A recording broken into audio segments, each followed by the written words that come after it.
All right, this is Boxing with the Truth. I am the Truth. It's June 5th, 2016, and today we have with us heavyweight Travis "My Time" Kauffman. How you doing today, Travis? It's good, brother. I'm good. It's my time right now, brother. How you doing? Well, we're going to talk about that in a minute. First, I know that you just started camp this weekend. You are in training camp. I know there's no official announcement on an opponent yet, but I hear that you're possibly going to be in the ring maybe around the end of July. That's correct. It was supposed to be in the beginning of July, but Al said, we'll probably go back in around the end of July for sure. That's what we're hoping for. So. And when you say Al, you're referring to Al Heyman because that's who you signed with, right? Yes, sir. I'm with Al Heyman. I've been with Al Heyman. A lot of people don't know I've been with Al Heyman since 2008. I was one of the original Al Heyman fighters. I was Al Heyman's 13th fighter. And that was in 2008. And then after I lost to Tony Brown, we parted ways. And then when I was ranked number 4 in the world by the WBA, me and Al got back on board together, and it's been fireworks ever since. Okay, and now your pro record is actually 30 wins, 22 knockouts, and 1 loss. And there also is a no decision. A lot of people might not be aware of that or understand what that is, but you fought Chris Arreola. A lot of people thought that you won the fight. They gave him the fight. Then later, he failed a substance test, and now it's been changed to a no decision, correct?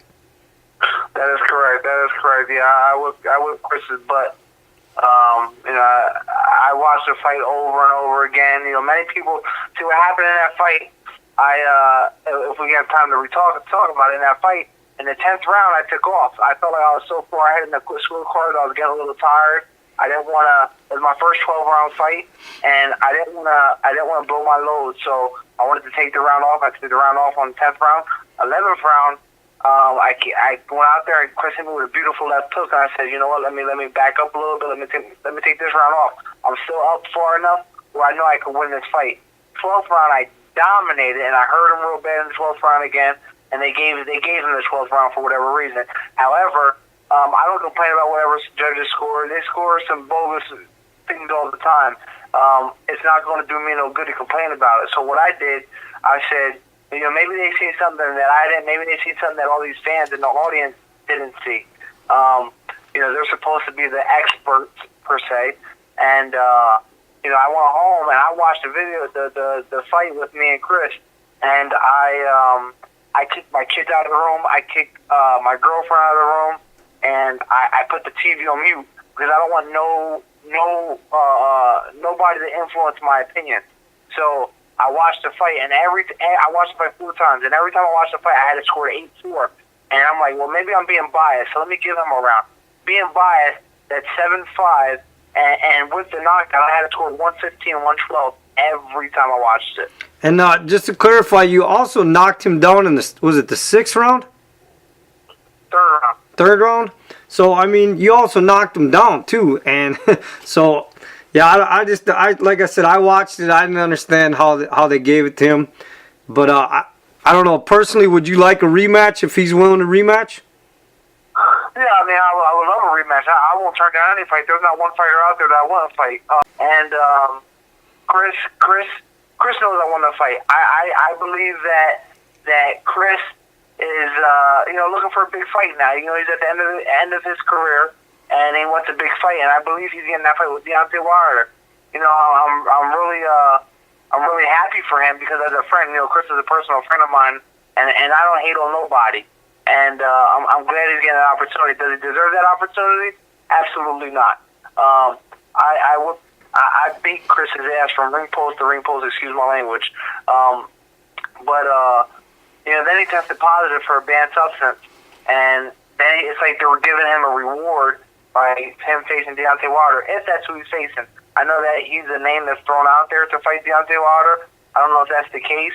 But if they are giving him that fight, that's like giving him a reward when he didn't earn it.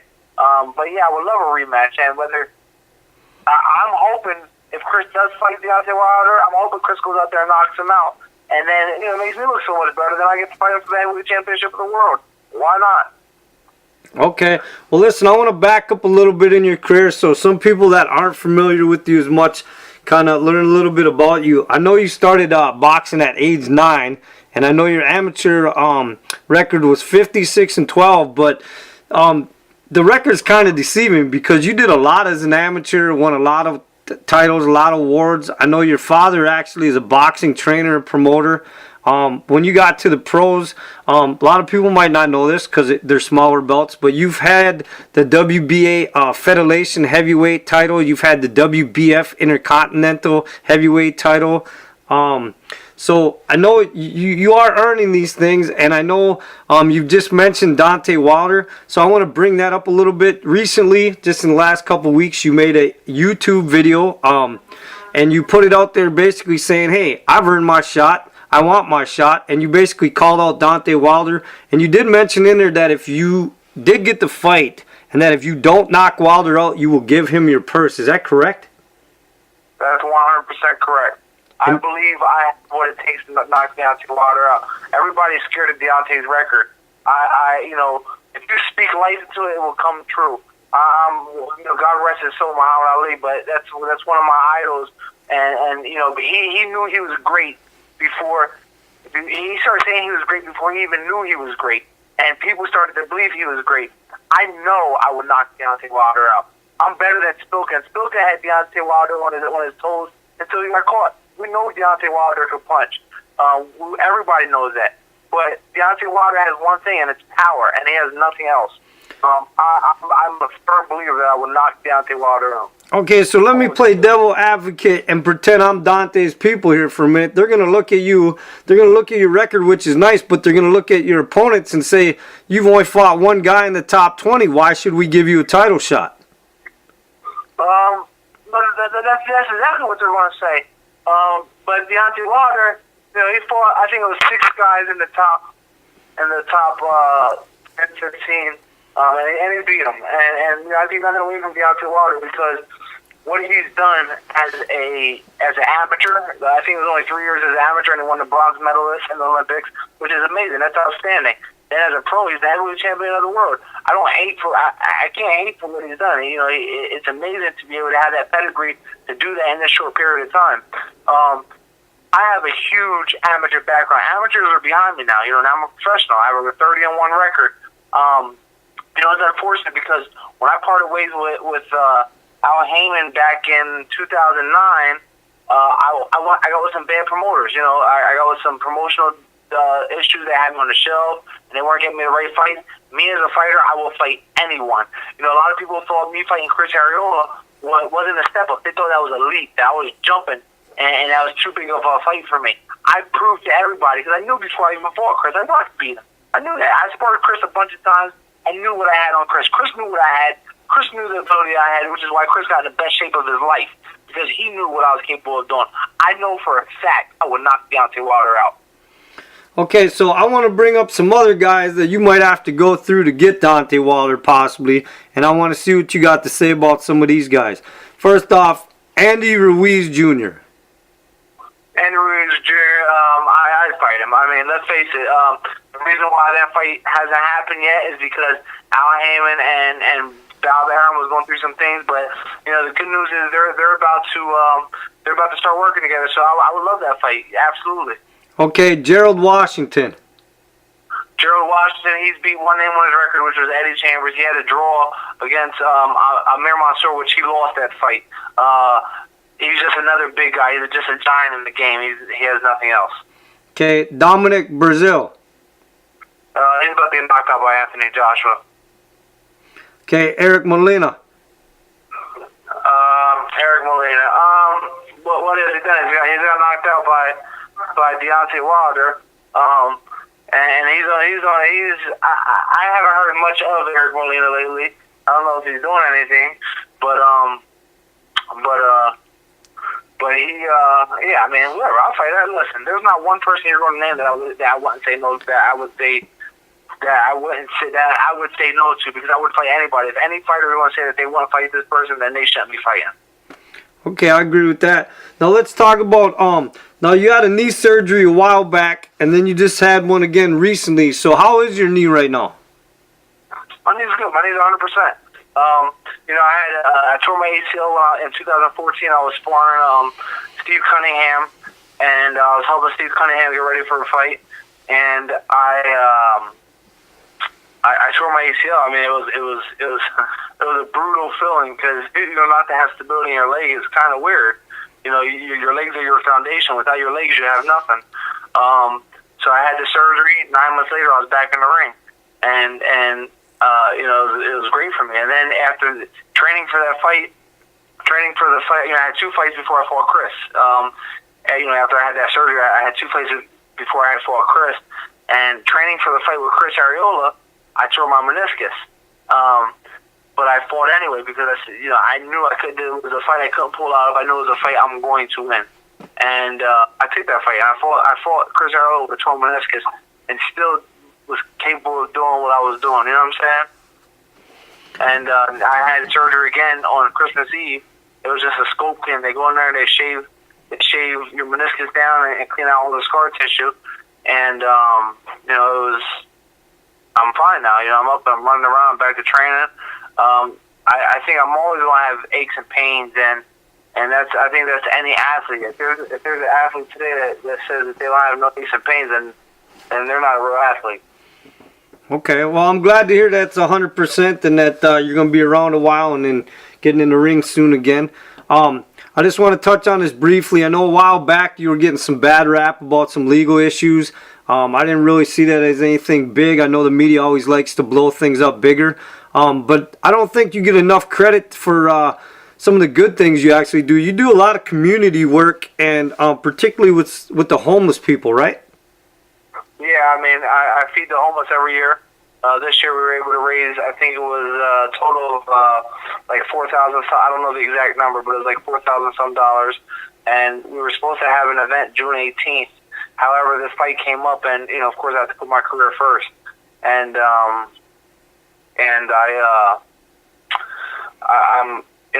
feed them every year. I try to do whatever I can because giving back is something that's been a huge part of me since I was a kid. Okay, and what else do you do in the community? I speak to kids that go to local schools. I speak to the children. I actually take my kids and we go around. We clean up the streets. I mean, trash on the streets and stuff like that. And just minor things that we do. Whatever I'm able to do, I'm going to help out. Okay. Do you have any superstitions or rituals or habits that you do before a fight? No. None at all. I just pray. Always before a fight, I pray for me, myself, and my opponent. Okay. To keep us healthy, because let's face it, we're in a hurt business, and there's so many fighters who go out there and we put our life on the line to please the fans, and there's so many fighters that don't make it out of the ring or aren't able to fight another day. Look at Pritchard Cologne. Everybody's still praying for Pritchard. And, it's unfortunate what happened to him, a hell of a fighter. And, us fighters, we put our life on the line to please you guys, to please the fans. And us fighters don't get enough credit, And guys that when we're early in our career, we make chump change. Even guys who've been doing it their whole life, they're still doing it just to get by. And, there's very few people who make a great living doing it. No, I totally agree. And I was actually watching that fight when that happened, too. So, what does it mean to you to be a professional boxer? Oh man, it's anybody can be a professional boxer, but to be successful in the sport, it means a lot. To be a professional athlete means a lot. That's something that I think my kids, my grandkids will always talk about. My grandfather was a professional boxer. My great grandfather was a professional boxer. Something that will go down in my family history at least. And I'm hoping not this will go down in my family history. I'm hoping I make history, in the world, like Ali did. I want to be remembered as a legend, a hero. And, I'm already a hero in my hometown. I want to be a hero all over the world, a legend all over the world. Okay, so tell me something that your boxing fans don't know about you. Well, I'm a single father. I'm a single father of. I have 3 biological kids, and I also have from my kid's mom. She had 2 kids. When I first got with her, I was 19 years old. She was 23. She had 2 kids, and I raised them as my own. Not only am I a single father to my 3 biological kids, I'm a single father to them as well. So I have 5 kids that I'm a single father to. I have full custody of my younger 3, and the other 2 live with me. They want to live with me. Wow, that's pretty impressive, man. Not a lot of guys can step up and do that. Absolutely. So, if you had to sum up your career right now in one statement, what would it be? Roller coaster. Okay. And I'm gonna say why, because it's like, I think I believe in God. I'm a firm believer in God, and I think it's been times in my life where I hit a peak and I get so far up there and everything's looking so great, and then something bad happens and I go all the way down again. I gotta start all the way back over. But I'm a guy who doesn't quit. I keep going. I don't care how much on the rock bottom I hit. I keep fighting, and there's a quote I put up on my fan site, and I said, to go out there and feel, you have to at least go out there and feel, then to say, well, what if? Because what if never went to the arena? Going out there and trying and feeling, at least you went out there and tried. You know what I'm saying? So for me, my life has been a roller coaster because things get so good, and then I either have an injury or something happens personally or whatever, and I keep fighting. Here I am. I'm 30 years old. My record's 30-1 with 22 knockouts. I've been ranked number 4 in the world. I've been at the top of my game. Actually, right now I'm at the top of my game. Right now, this is probably the best in my life that I've been. And, it's just going to get better from here. And like I said, it's a roller coaster. But right from here on out, I'm in the beginning of the roller coaster. I want to stay up on that hill that keeps going up and up and up. There's no more down on this roller coaster. Okay, speaking of roller coasters, I know not just you, but a lot of boxers or a lot of pro athletes go through that. So, what advice would you give a kid that would come into the boxing gym? It's a tough sport. It's a tough way to make a living. But if you do this, you gotta commit 110% of your life to it. I mean, this isn't just something. This isn't a part-time thing. You gotta dedicate your life to it. I mean, you gotta give up. You gotta make sacrifices. Like, look, I'm a single father. I have to leave my kids behind to come out to training camp and work. This is my job. My kids, my biological oldest son, who's 10 years old, he hates boxing with a passion, and I understand because it takes his dad away. But at the same time, it's something that I love doing, and when he gets older, he'll understand why I'm doing it. Okay, well, listen, I'm going to end the interview on this last thing. I appreciate you taking time out of your training for it. If you have anything to say to Deontay Wilder right now to try to convince him to give you a fight, go ahead and say it. Look, Deontay, I admire what you've done in the ring, but you hop in that ring with me, your career's over. I'm going to end up hurting you, and the only way you're going to get back in that ring is just Al Heyman gives you another shot, which you will. But I would definitely put a hurt in it and a big damper on your career. All right, and with that, the truth has spoken.